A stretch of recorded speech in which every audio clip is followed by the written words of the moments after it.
Thank you, Sarah. It is great to see everybody again.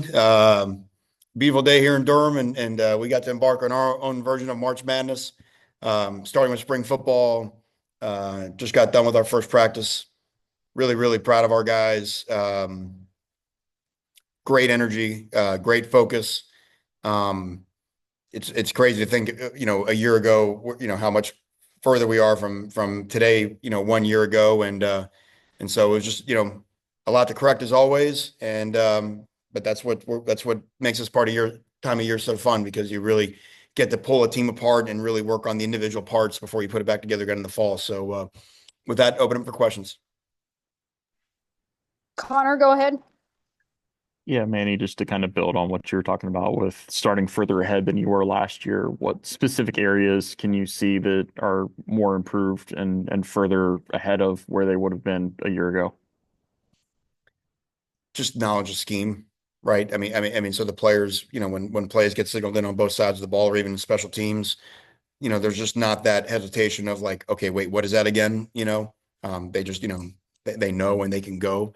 And as a result, you play faster. You can respond to situations quicker when you've got that. And then also it's not just players, it's coaches. The fact that we, basically we're able to bring back, our entire staff other than Coach Simmons, the familiarity with our staff, not just, I would say it's like it's not just understanding, how to play the music. It's why, this part's in this order. So it's the continuity is great to feel and allows us to continue to take steps forward as a program. Steve, go ahead. Thanks, Sarah. Hey, Manny. Just tell us your thoughts on Darian Mensah. Now you got him in the program on the field. Just what are your thoughts on what he's shown you so far? Yeah, just excited in terms of how he has mixed in with our guys. They've really taken to him. His work ethic, in the weight room and off-season programs, fits in culturally with who we are. We put him right on the spot. We do our ring the bell drill, and the first rep was a one-on-one and in the red zone, and he threw an absolute dime on a fade to Chase Tyler for a touchdown. So that was encouraging. As you imagine, there's still a ton that he'll get more comfortable in as he gets into the scheme more and more. But we're glad he's here. And I'll say too, Henry Beelan is really taking a big jump, and I think taking some confidence from how he played in the bowl. So and Dan Mahan did a really good nice job for getting thrown in there his first day at quarterback. So getting our quarterback room to something that can be a strength of this program is one of our long-term goals, and I feel like we've taken a step towards that right now. Adam, go ahead. Hey, Coach. I was wondering what was it about Darian that you guys saw that made him kind of a top priority for you at the quarterback position in the transfer portal? You guys moved pretty quickly. And how do you feel like his talents as a dual threat quarterback play in with what the offense that you want to run and what Coach Brewer wants to run? The certainly the production was impressive, for a first year player, but I think to give us an element, it's not, you mentioned the term dual threat. It's not so much about dual threat. It's just the ability to extend plays, to buy time in the pocket, to manipulate pass rushes and keep eyes downfield and use your feet to continue to be a thrower, to use your feet to be a runner. That is what puts the ultimate stress on a defense. And so, again, it's just day one, so we're a long way. We're playing tag football right now, but we do think that'll help, both our efficiency and our explosiveness as an offense this coming year. Connor, go ahead.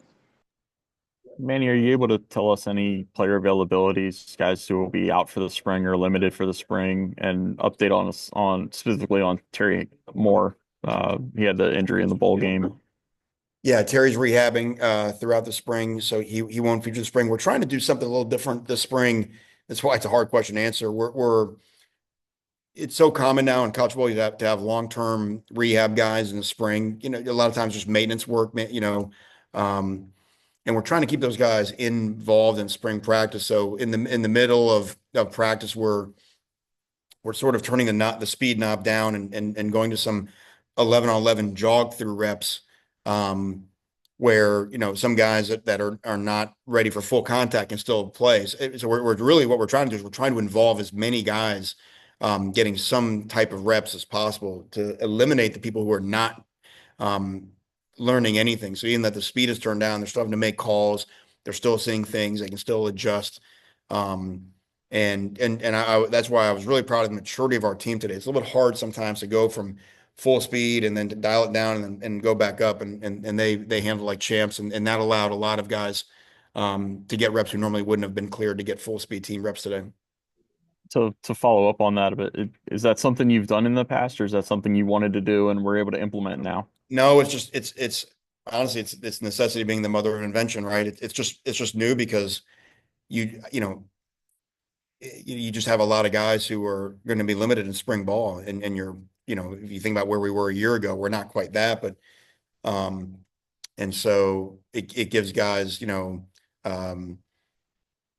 the ability to take plays in a team setting, so it's the first time. We didn't know if it would work the way as well as it did today, and like I said, that's a credit to our players for their maturity to be able to incorporate that into our normal 2-hour practice. Steve, go ahead. Yeah, you just mentioned considering where you were a year ago, so I have to ask about the offensive line. That's the big thing. How much work do you hope to get done this spring? How important is that going to be for you guys? Well, just one, bringing back 4 starters, and then Micah Sahakian, who we would almost really consider a starter to be number 5, is huge. It's going to be a big spring for those guys, and just their comfort level, now taking another step forward, what we're doing. We're certainly, proud of our numbers in terms of protecting our quarterback a year ago. It is a goal. We do want to run the football better this year than we did a year ago, and I believe that we will. And so and by the way, your offensive line affects your defensive line too, right? It was hard on our defensive line to to improve when they had half an offensive line to play against this time last year. So like I said, really proud of how both groups performed in the fall based off of the limitations in the spring. But but now it is nice to have more bodies and to not be quite as limited. Adam, did you have another question? I did. Go ahead. Um, Coach, can I just follow up on Connor's question? I didn't know if you could update on the injury status of Terry Moore. I know he went out of the bowl game, and then after that, how are the incoming transfers meshing with your team? And do you feel you guys are going to add some more players via the portal during the spring transfer window? If I can take that in order. So yeah, so we won't have Terry all spring. And we'll kind of reassess that after we get out of spring. The incoming transfers, there's not a ton that are on our roster right now. And we talked about Darian. Josiah Green's done a phenomenal job in the offseason program. Already one of the strongest players in our program. The defense tackle that came in from Dartmouth, Jaden Francois. Really proud of how he's hopped into our defense. He's trying to basically fill the role that Cam Bergeron played a year ago, and I think he's really suited for that. And is really integrated with our locker room. Anderson Castle from App State has been outstanding. I think he's going to really have a great role for us in the fall as a running back and also on special teams, just from what I've seen through offseason program and one day of practice. I don't know if I don't want to leave anybody out. I don't know that we have that many more mid-year transfers. We will, and I think the last part of your question, we will look to add a few more in the second portal, but not very many. That's just, it's not, last year was at a necessity that so many guys left the team, the 23 Duke team, that we had to get age and experience to make us what we were a year ago. But we want to be a team that builds, develops our guys, builds through high school guys. We're a place that attracts people that want to be here for 4 years. They want to be at Duke for the right reasons. They want to graduate. They want their degree. And then we can just supplement that with a few guys, a lot of times grad transfers who have already excelled at whatever school they're at, and now they want to add a graduate degree to their resume, and why wouldn't you? Anybody else for Coach? All right. Thank y'all. Appreciate